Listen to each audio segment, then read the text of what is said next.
Zovem ovu tetku da pitam u Njemačku da mi da koju, da mi pošalje koju paru.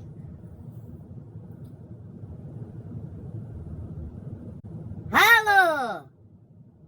Tetka! Pa gdje si, Bona?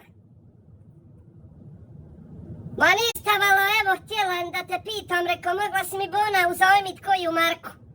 Mislim da mi pošalješ kojih enih tvojih para.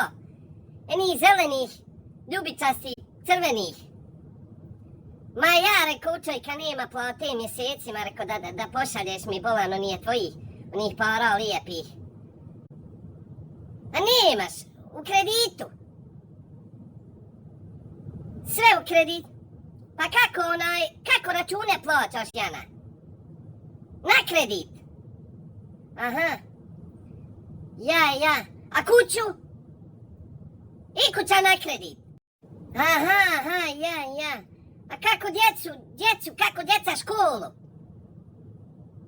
I to na kredit im plaćaš? Jana, aha. Hoj, dobro, a de, pa dobro, brate, pa kak se podnjeriješ u kući? Kako brašna kupiš? Ulja?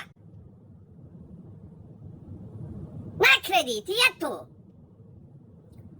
Aha.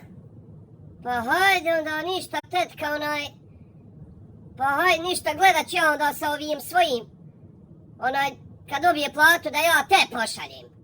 Ja, hajde Allah iman, hajde, čao.